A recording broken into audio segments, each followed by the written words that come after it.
বিসমিল্লাহির রহমানির রহিম।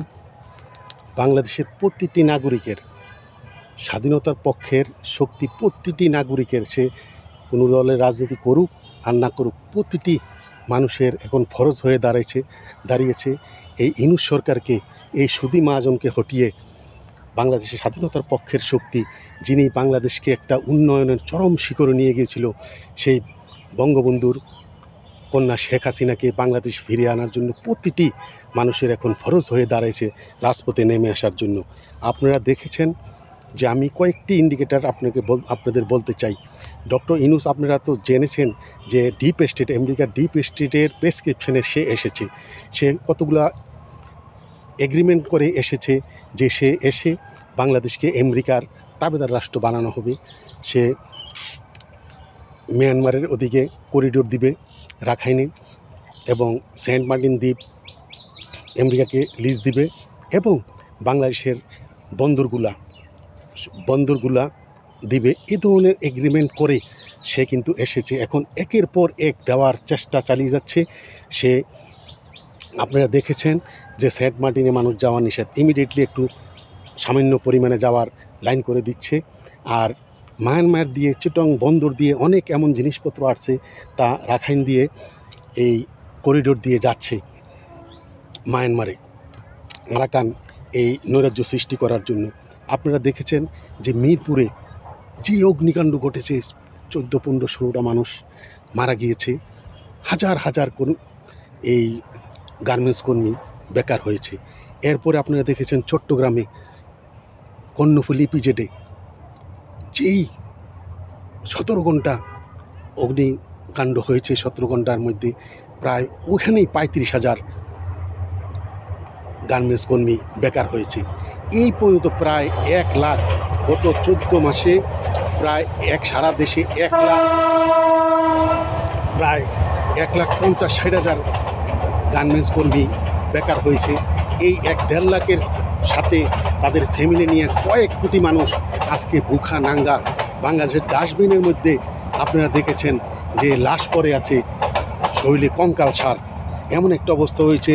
চট্টগ্রাম, আপনারা দেখেছেন চট্টগ্রাম নৌবন্দর দিয়ে দিয়েছে, ডিসেম্বরে এগ্রিমেন্ট হবে। আপনারা দেখেছেন যে বিমানবন্দর, এই বিমানবন্দরের মধ্যে রাশিয়ার এই রূপপুর পারমাণবিক বিদ্যুৎ কেন্দ্রের মধ্যে রাশিয়া কত টন মাল পাঠিয়েছে এগুলা আমাদের বিদ্যুতের জন্য, কিন্তু এগুলা পুরে ছারকার করে দিয়েছে।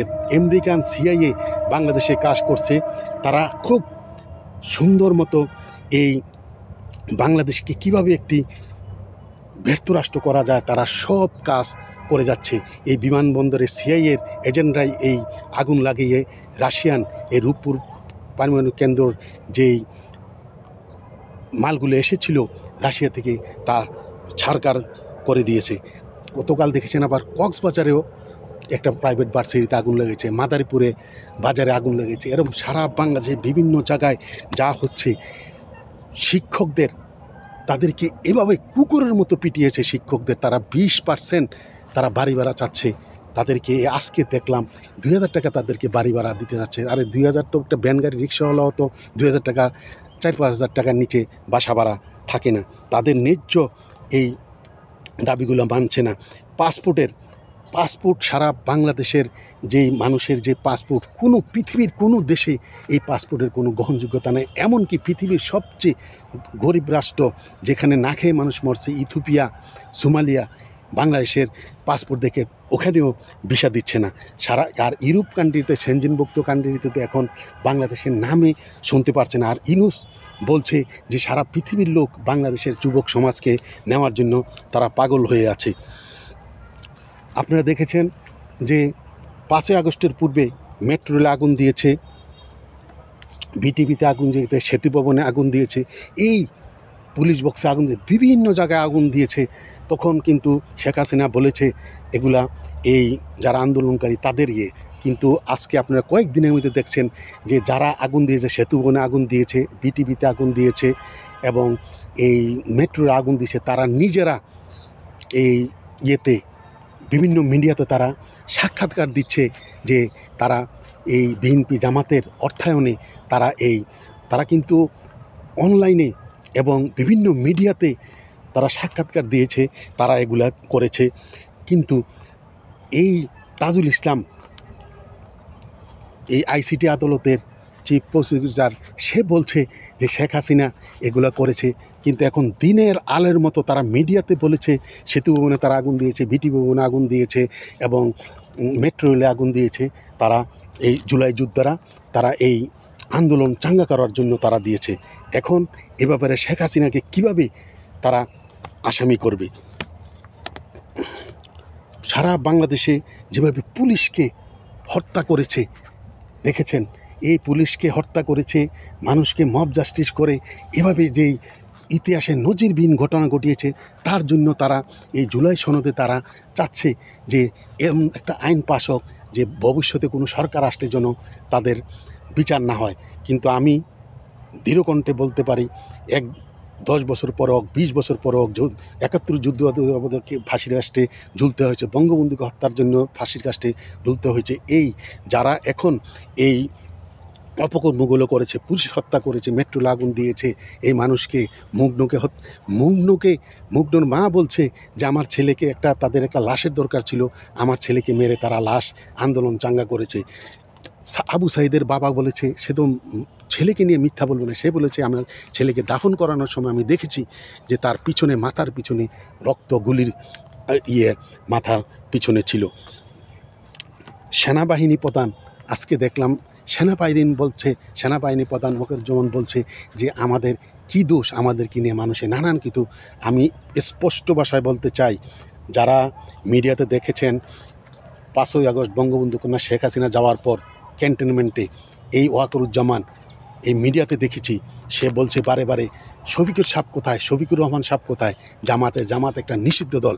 আর যেই নামটি বেশি বলেছে আসিফ নজরুল কোথায়। আমি তাকে বলতে চাই, আপনি বলছেন আপনাদের কি দোষ, আপনার কেন তাদেরকে নিষিদ্ধ একটা সংগঠন জামাতকে ডেকেছেন, আসিফ নজরুলকে ডেকেছেন?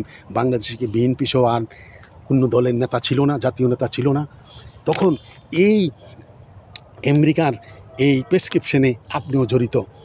আর আরেকটি কথা, আপনি যে এই 5ই আগস্টে বঙ্গবন্ধু কন্যা শেখ হাসিনা যাওয়ার পর সারা বাংলাদেশে, একটা দেশে যখন নৈরাজ্য হয়, সরকার পরিবর্তন হয়, পৃথিবীর সব দেশে সামরিক শাসন এসে তারা আপাতত নির্বাচনের আগে দেশটা শান্তিপূর্ণ রাখার জন্য আইনশৃঙ্খলা অবনতি যেমন নয় তার জন্য সেনাবাহিনী ক্ষমতা নিয়ে মানুষকে শান্তি দেয়।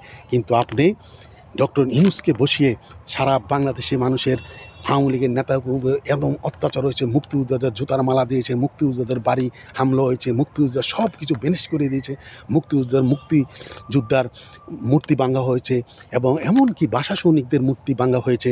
কিন্তু আপনি খালি চেয়ে চেয়ে দেখেছিলেন। আমি মনে করি 2024 সালে 5ই আগস্টের পর যত বাংলাদেশে নৈরাজ্য হয়েছে সব কিছুর দায় একমাত্র আপনি, কোনো সেনাবাহিনী নয়। শুধু সেনাবাহিনীর প্রধান হিসাবে আপনি তার দায়িত্ব নিতে হবে, যেহেতু আপনি এই দুঃসময়ে আপনি এই জনগণের পাশে ছিলেন না।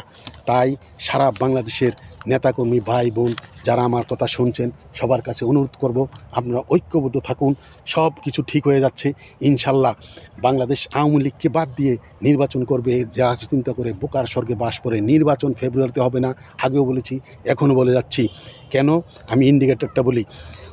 জুলাই সনদ স্বাক্ষর হয়েছে, আপনারা দেখেছেন ইতিহাসে, ডক্টর ইউনূস বলেছে ইতিহাসের নজির সারা বিশ্ব দেখবে। সারা বিশ্ব দেখেছে হাত ফেলে, জুলাই যোদ্ধা হাত ফেলে দৌড়ে চলে গেছে, কীভাবে তাদেরকে কুকুরের মতো পিটিয়েছে তারা।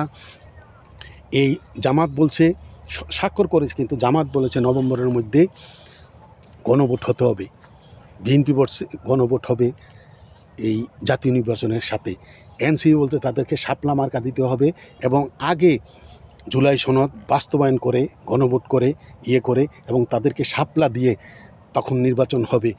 দেশের যেই পৈরাস্ত্রী ঠেলাঠেলির ঘর খোদায় রক্ষা কর, এমন একটা অবস্থা সৃষ্টি হয়েছে, পৃথিবীর কোনো শক্তি নাই এই আওয়ামী লীগকে বাদ দিয়ে নির্বাচন হবে। তা আমি আরেকটি কথা বলে শেষমেশ বলছি, আমি এক ছোট্ট মুখে বলে যেতে চাই, বঙ্গবন্ধু কন্যা শেখ হাসিনা বলেছিল তত্ত্বাবধায়ক সরকারের অধীনে নির্বাচন হতে হবে। আমি বলে গেলাম আজকে যে আগামী নির্বাচন যখনই হয় তত্ত্বাবধায়ক সরকার অধীনে হবে। এই ইউনূসের নির্বাচন, ইউনূসের নেতৃত্বে নির্বাচন হবে না, একথা আমি বলে গেলাম। তাই আওয়ামী লীগের সকল নেতাকর্মী ভাই বোনদেরকে সবাইকে বলবো, সবাই ঐক্যবদ্ধ থাকুন। আপনারা আপনারা কোনো ভাই লীগের যাতা করলে পরে ভাই লীগের প্রলোভনের পরে নিজেরা বিভাবিত হবেন না, সবাই ঐক্যবদ্ধ থাকুন এবং জনগণের সাথে মিশে তাদেরকে বলুন দেশের এই নৈরাজ্যময় অবস্থা সৃষ্টি করছে এই ডিজিটাল বাংলাদেশের কারিগর বঙ্গবন্ধু কন্যা শেখ হাসিনাকে আবার বাংলাদেশে ফিরিয়ে এনে এদেশকে আবার সারা পৃথিবীর সামনে আমরা একটি উন্নয়নশীল দেশ গঠন করে সারা পৃথিবীর সামনে আমি বাংলাদেশের মুখ উজ্জ্বল করব। কথা বলে আমার কথা এখানে শেষ করছি। জয় বাংলা, জয় বঙ্গবন্ধু, জয় হোক বাংলা মেহনতি মানুষের।